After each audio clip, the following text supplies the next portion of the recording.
भारत के दो राष्ट्रीय उत्सव है, 26 जनवरी और 15 अगस्त। हम सबको पता है कि 15 अगस्त 1947 में भारत को स्वातंत्र्य प्राप्त हुआ। 1950 के बाद 26 जनवरी को हम गणतंत्र दिन क्यों मनाते हैं? 26 जनवरी के दिन भारत में संविधान क्यों लागू किया? बच्चों से लेकर बूढ़ों तक सभी लोग 15 अगस्त और 26 जनवरी को राष्ट्रीय उत्सव मनाते हैं। लेकिन हमें तो पता है कि 15 अगस्त को भारत को स्वातंत्र्य प्राप्त हुआ। क्या हमें पता है कि 26 जनवरी 1950 के बाद ही हम गणतंत्र दिन क्यों मनाते हैं?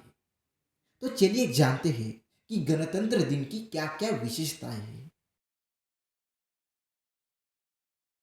26 नवंबर 1949 को भारत का संविधान तैयार हो चुका था, लेकिन 26 जनवरी की महत्ता को देखते हुए इसी दिन साल 1950 में भारत का संविधान लागू कर दिया था और देश को पूरी तरह गणतंत्र घोषित कर दिया था। इसी साल आजाद भारत ने अपना पहला गणतंत्र दिन मनाया था।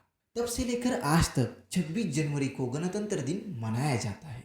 15 अगस्त 1947 में भारत स्वतंत्र हुआ। क्रांतिकारकों ने अपना बलिदान देकर भारत को स्वतंत्र किया और 26 जनवरी 1950 से भारत में संविधान लागू किया गया। फिर भारत का प्रथम नागरिक कौन है?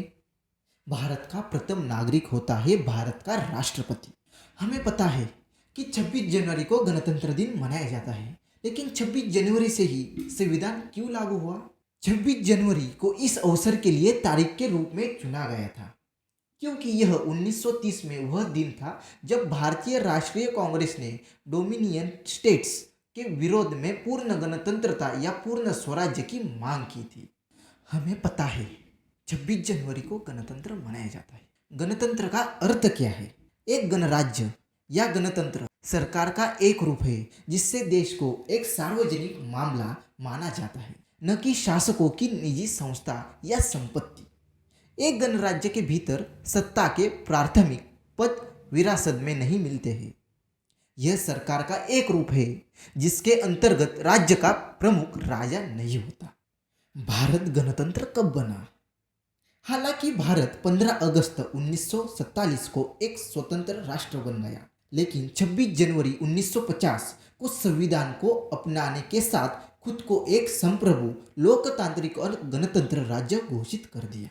भारत को गणतंत्र क्यों कहा जाता है? जनता का राज। भारत को गणतंत्र इसलिए कहा जाता है क्योंकि यहाँ जनता के लिए जनता द्वारा शासन होता है। इस दिन देश का प्रथम व्यक्ति होने के कारण राष्ट्रपति ध्वजारोहण करता है। भारत का राष्ट्रपति अप्रत्यक्ष रूप से जनता चुनती है तथा राष्ट्रपति सर्वोच्च पावर रखता है। भारत में कितने गणराज्य हैं? भारत एक सांघीय संवैधानिक गणराज्य है जो 28 राज्यों और 8 केंद्र शासित प्रदेशों में युक्त एक संसदीय प्रणाली के तहत शासित है। हमें मन में एक प्रश्न पड़ा होगा, क्या भारत ही एक गणतंत्र देश है या विश्व में और कितने गणतंत्र हैं? विश्व में कुल आज 90 देश ऐसे हैं जिनमें गणतंत्र सरकारें हैं। गणतंत्र शब्द कहाँ से आया है? गण शब्द का अर्थ संख्या या समूह है।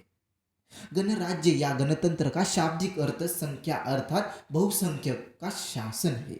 इस शब्द का प्रयोग ऋग्वेद में 40 बार, अथर्ववेद में 9 बार और पौराणिक ग्रंथ में अनेक बार किया गया है। वहां से यह प्रयोग जनतंत्र तथा गणराज्य के आधुनिक अर्थ में ही किया गया है। लोकतंत्र और गणतंत्र में क्या अंतर है?